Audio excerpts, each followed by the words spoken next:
Hey everybody, how's it going? This is Danger Man. This is season 1, episode number 9. This episode is called The Sanctuary. Last episode was Position of Trust, I believe, and it was about this young girl, Kathy, who was the daughter of one of Drake's friends, and she had found herself in this opium-induced state, basically, and it was up to Drake to go and track down how and why and where this opium was getting into the US. So he had to go and talk to this guy who was a British guy, and he said he had like a really important position working in a government, but it turned out he was a clerk, and he actually didn't have the position that he believed himself to have within where he worked. And we saw how, he basically manipulated by Drake and this lady who was portraying herself as Drake's wife, and they went to where this guy lived and they basically gave him this fake money, encouraged him to gamble so that he ended up with a bit of a debt, and then when he went to go get that money, the money had been switched and it was like newspaper, and he basically had to do this job and go get these files from the office where he worked for Drake to be like, we'll settle the debt if you do this. So it was a really interesting episode. Not what I expected. It was a bit different, and for when this was made, it was really interesting to see that this was a subject matter that they tackled. I get that a lot when I watch Star Trek, actually. Like, they tackle subject matters that I wouldn't have expected from the 60s for TV shows. And I think that's what's been quite enlightening, to be honest, watching these. So I'm going to get on into this. Let's go. Oh, Jesus. He might want to get off those tracks.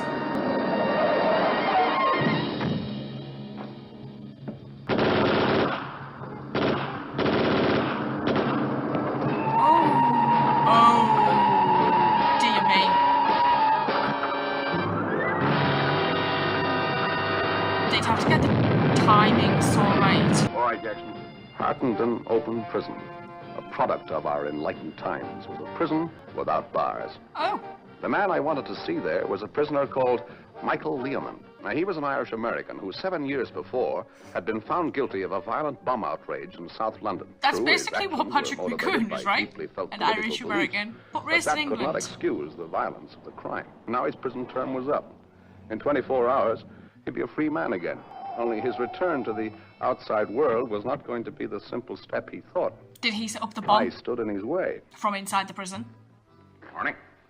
Hello. Will the governor be a friend of yours? Well, not exactly. I just happened to get a lift in his car. My name is Drake, John Drake. They tell me that you've been here longer than anyone else. Yeah, nearly 5 years. You might say Tim Brannigan and myself were the original guinea pigs. We were at Dartmoor before that. Tim Brannigan? Yeah. They were at Dartmoor? Finished this time a couple of years ago. They weren't sure of the place would work until they tried it on us. Does it? Yeah, I guess so. I hear you're going to work in Scotland. Yeah, the Western Highlands. An Irish-American working for the Scottish Laird. That's quite a combination, isn't it? Might I be permitted to ask who you are? Yes, of course. Well, among other things, I'm an Irish-American. That's one reason why they sent me. Well, if it's bad news, let's have it.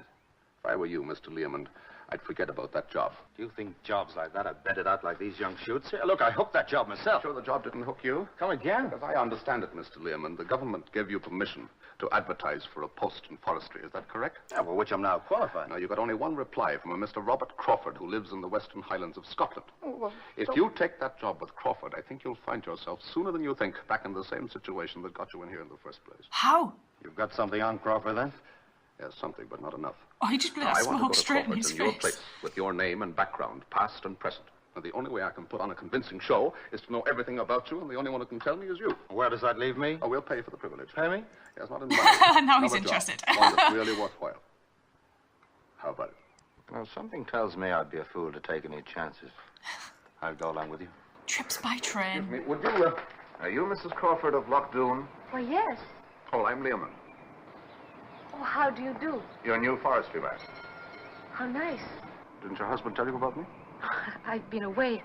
I migrate in the winter. I migrate? My husband to do She the thinks same. she's the queen. Oh, I see. Are you sure you haven't made a mistake? Well, I certainly hope not after coming all this way. Your husband assured me it was going to be a permanent... I'm sure he did, Mr. Learmond. What I mean Oh, is I a like this mistake whole in taking the job. undercoverness. I suppose you know that Lochdoon is at the end of the world. Where was your last job? In prison. Oh, but you haven't got that look. What look? In the eyes. My father had it. Was he in prison? Yes. prisoner of war. Oh. Good evening, Mrs. Crawford. Ah, Anders at last. Come along, Mr. Liman. He has beautiful eyes. When did you last see Mr. Crawford, Neil? At 6 o'clock this morning, madam, when he left for Rannoch Point. I'm thinking of suing for divorce, Mr. Lemon, and naming Rannoch Point as correspondent. Oh, and how did the headland come to speak? I love how she just comes out with that. Like, by the way, I'm Well, divorcing my It's the bird husband. sanctuary. Stole my father from me, too. Are you a bird watcher, Mr. Lemon? No, I haven't had many opportunities in the last 7 years. Well, then stay away from Rannoch Point. If I ever see it again, it'll be too soon for me. Kathy, it's great to have you home again. Robert. I'm sorry I didn't get to the station. Oh, Robert, this is Mr. Lemon. How do you do, Mr. Crawford? How do you do? There are a pair of white-tailed seagulls nesting on the bluff. They're the first in this part of the world for I 50 love how years. happy he is, considering, The like, eggs she were hatching, wants I a couldn't leave the hide, divorce. but we got some great pictures. I think I'll be running along now. If Neil could show me to the cottage, what time would you like to see me in the morning, Mr. Crawford? You'll do nothing of the kind. Your first night out of prison, sleeping in a damp cottage all by yourself. You're staying She's here. very You're hospitable very kind, Mrs. Crawford. to a guy that's How long apparently am I just up to came out of prison. Now, don't be late. Pour us both a large whiskey. We've got something to celebrate. Huh? Maybe you have. I said we. We found Tim Brannigan. Your old pal from Hartington. Brannigan? The old team, Liam. You and Brannigan. Oh, He's expected here tomorrow. he didn't expect this. Quite a surprise, isn't it? Well, then that's the way I do things. Oh, no. Oh, that's great. That's just great. You couldn't have given me a bigger surprise. The Rannoch Bird Sanctuary. Kathy Crawford's hated rival. Please don't hurt the birds. What is he hiding here? He's hiding, what, maybe the explosives? The fence was strong and high. The wire was new. Excessive security for protecting the privacy of seabirds. What did it hide?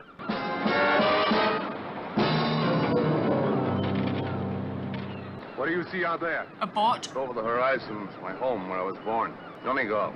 Well, you'll be across there before long. It was aboard the trawler. The boys, I'm hoping Brannigan will be with them. Old Tim? That's great. Feel like old times. Come on. Isn't that a rare and beautiful sight? What are they planning? Boy, oh boy. Sheer poetry. And there's so much of it, too. Oh, look at the bunk Must beds. cost a fortune. I married a very rich woman, Liam, and She know about this? not on your life.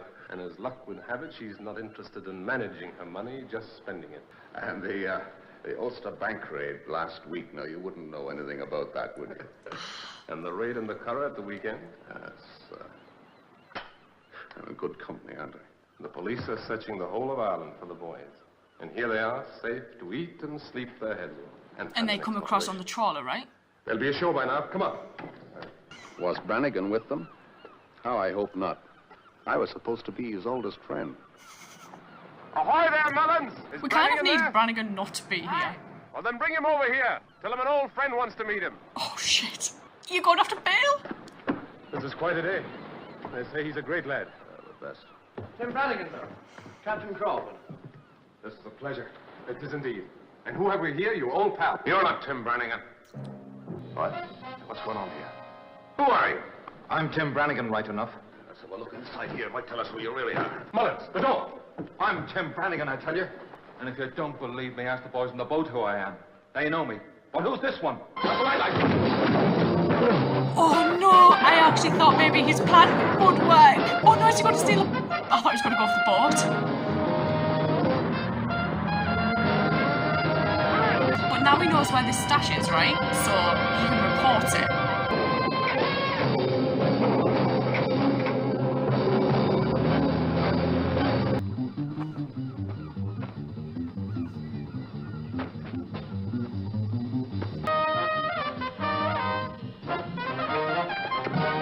Sorry, but Mr. Crawford needs the car.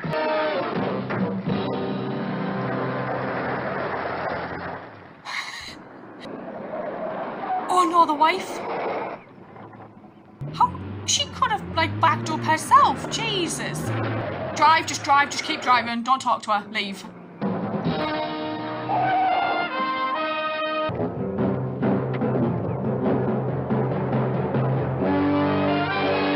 Oh, shit. Morning, Mr. Lemon. Morning, Mrs. Crawford. Would you give me a hand with these, please? Yes, of course. We're just in time for lunch. Robert, you're back soon. Mr. Lemon is coming to lunch. Oh, that's fine. I didn't want him running off just yet. Running off? Where on earth would he go running to, poor man? You're both very silent. I'm sorry, Mrs. Crawford. What did they have? I'm afraid that your husband has given me a good deal to think about. Oh, you don't want to pay too much attention to him. I'm afraid he has some very wild notions. Wilder than you think, Mrs. Crawford. Oh, you worry me. Oh, we were guy's pretending that face. Rannoch Point was being used by the Irish rebels, Children. and that the IRA commanders were using it as a base and making their sallies into Northern Ireland by sea. And what are you in this little drama, Mr. Liman? Oh, that's my secret, you see. I take the place of the new forestry man. I've had enough of this idiotic game. Now, please, let's talk about something else. Of course, Kathy. It's not a game. I don't believe Would you. you like to put it to the test? You walk out with me now to the car and drive me to the station. Now, look here, Liman. Aren't you making a mistake rushing off like this? Remember, you've been in jail a long time. You're not yet adjusted. You can drop the act now, Mr. Crawford. Kathy, I noticed the tank was a little low. Fill it up with gas, will you? Surely 100% filing for that divorce once this is over. Is that the up train? No, Mr. Crawford. That'll be the express.